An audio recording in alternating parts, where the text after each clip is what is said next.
I'm going to spare you all of the details and only show you the best parts. Results. Hello,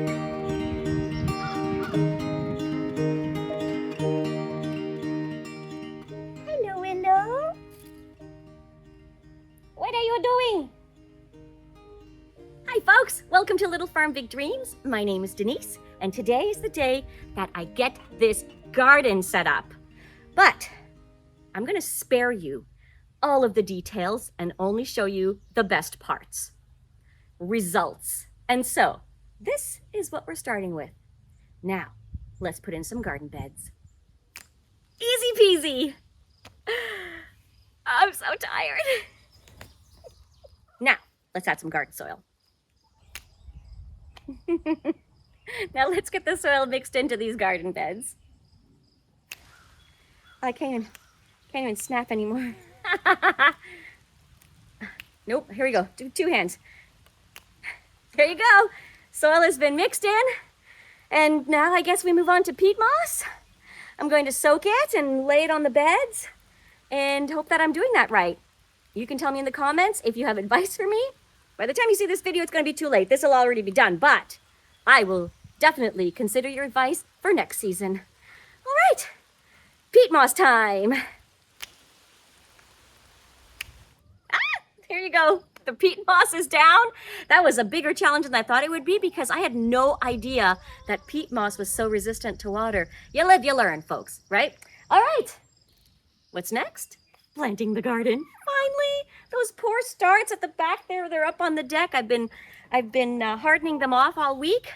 And boy, we're near the end of June. So yeah, they are desperate to get in the ground and they're in pretty rough shape.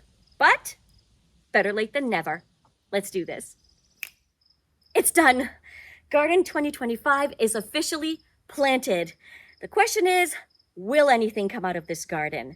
We shall see. Would you like a little tour? I'm gonna give you one anyways. Over here, we're starting the garden with a basil plant. And on this side, all the way down to here and up to this rock, these are pink brandywine tomatoes. Starting at the rock, we have the San Marzano tomatoes that finish up this row. And they also do this entire side right here. The San Marzano tomatoes are great for making sauces because they're very meaty instead of being seedy and watery. And they come all the way up to this rock. Then here, this is our determinate tomatoes. These will only grow to a certain height and only produce a certain number of tomatoes, whereas the other ones are just going to keep growing and growing. They'll have to be trellised and staked up and supported. But these ones here are your classic beefsteak tomatoes. And I had 2 extra ones. No, actually 4. But you can hardly see them. I don't know if these are going to do anything. Those are more beefsteak. Then we planted our Spanish onions. We have 3 rows of Spanish onions and a row of red onions. Then more red onions over here. Oh my goodness. So dirty. Best feeling ever. Red, red, red, red, red, red onions. And then the rest of the bed is scallions. All the way up to here. Over here, we have 3 little cucumber plants that I did not start. And the way you can tell is that they're looking pretty healthy. Those were given to us, as well as these 4 kale plants by a friend of ours who came to visit and gave them to us as a housewarming and a garden warming present. So 4 kales from there and 3 cucumber plants. Oh, and they also gave us the basil that's in the garden here. So thank you. You know who you are. And then the rest of this bed is kale that I started, and it is looking pretty pathetic. There is so much kale in this garden that I'll probably turn green from eating it all. And kale, admittedly, it's not my favorite. I was experimenting. I wanted to see what the germination rate would be. There was a lot of germination. Oh, I have a lot of kale, an entire bed dedicated, which is silly. I could throw them out. I just don't want to kill the plants because they survived so long with such neglect that I just feel bad. I feel bad. I'm sorry, kale. I'm sorry. Oh, I hope you thrive. I will gift you to people who will appreciate you.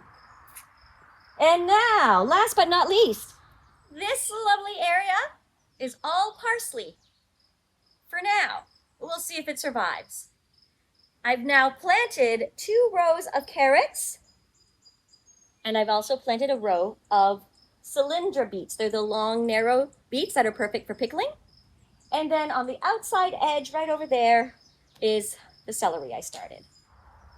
And so, I'm gonna let those cars go by. Why do you interrupt me, cars? I've got important things to share with the peoples. Now, if you've been here before, you know that I have a couple of raised beds out in the field right behind you guys that were here when we moved in. The previous owners put them in.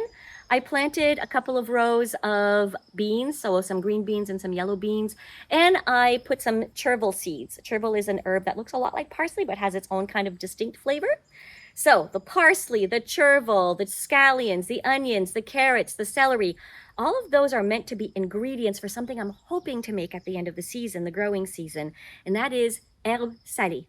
And if you're from New Brunswick or from Quebec, you would know what herbe salée is. It translates to salted herbs, but that's for another day. Fingers crossed we get to that day. This garden was put together in one afternoon, from the giant pile of composted horse manure to beds, to added soil, to added peat moss, to then putting all the starts and planting them. Dirt, I think I have some all over my face. I have a beautiful dirt manicure, so fancy. This was done in one afternoon. And it looks like I did it all by myself because you really only saw me in the video. But the reality is I had a little bit of help. I'll show you. This is my friend Janet. Janet showed up and saved the day. Thank you, Janet. You're welcome. Everyone should have a Janet. Thanks again, Janet. You're welcome. She's camera shy. She's going to try to run away now. Thanks for joining me. Thanks for joining us, folks. We appreciate you being here, supporting our channel. Please like, subscribe, leave us a comment. Love chatting with you guys in the comments. And let me know what you're growing in your garden. All right, I look forward to seeing you in the next video. Bye for now. Janet, it's dinner time! Here are a few outtakes of our day. Let me just throw these 2 rocks. At me? No. I know you Not yet. Not yet. It's still early in the day. Thanks for your help. My pleasure. Nice, Bex. Are you helping too? I want you to be as comfortable as possible. Yeah, I feel like the rake is pulling a lot of material. Yeah. No, you're doing amazing. I'm just, if I can make it easier for you in some way. I mean, they've had it done.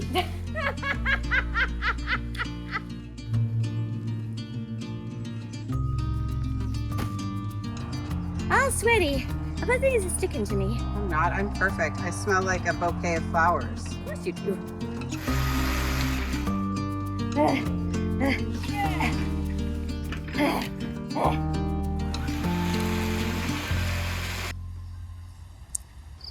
Darren! I'm filming!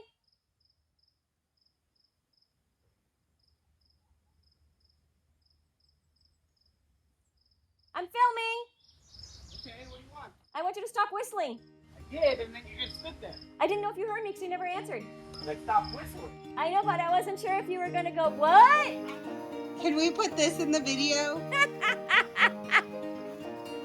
Stop sounding happy. Oh, mosquitoes.